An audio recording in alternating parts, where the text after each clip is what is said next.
Hello, my name is Christian Lorraine Uy with student number of 165997230. Today I am a nurse. I will be doing respiratory and cardiac assessment. Here's my one card. I'll be doing 360 in the room.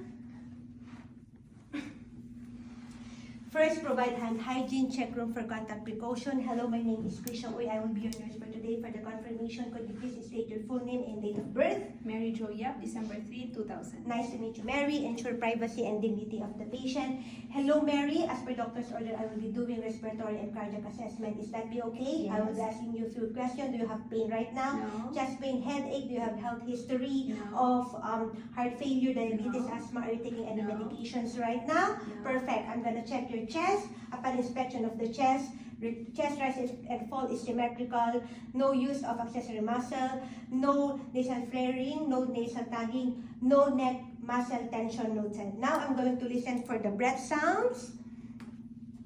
Can you please inhale and exhale for me, Mary? Okay, thank you. Inhale and exhale, please. Inhale and exhale. Back.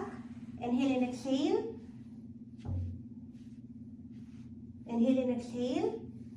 Okay, can you please, I'm gonna check lung expansion, inhale and exhale. Okay, lung expansion is symmetrical, there is no lagging, there is no decreased expansion, and also there is no extra heart sound noted, no adventitious sound noted like wheezing, rhonchi, and crackles. Now I will be checking for your heart rate for 30 seconds. After that, respiratory rate for 30 seconds. I'm gonna check located in the apical pulse, left mid-clavicular line, fifth intercostal space. 1, 2, 3, 4, 5, 30 seconds. Check for the heart rate. Now.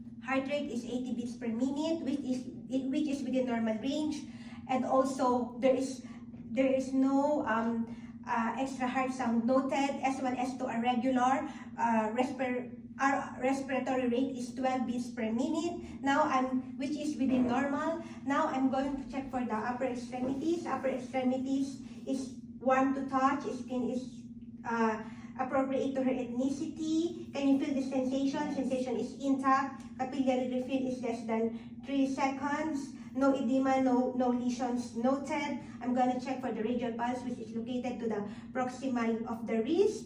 It's equally bilateral, strong and normal with the score of 2+.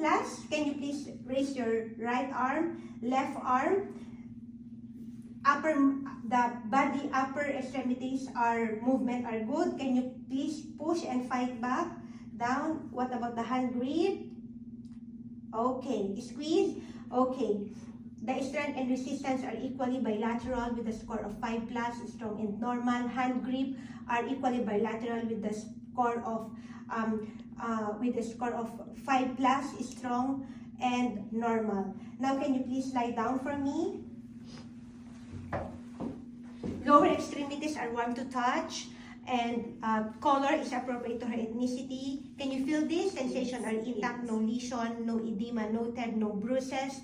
The cuff is intact and equally bilateral and symmetrical. Can you please raise your right leg? What about left leg? Lower extremities movement are good.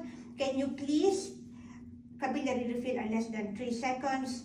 Can you please, and gonna check for the pedal pulse, which is located to the dorsalis pedis, which is located to the lateral extensor tendon of the big toe. And next is the posterior tibial pulse, which is located to the posterior medial malleolus.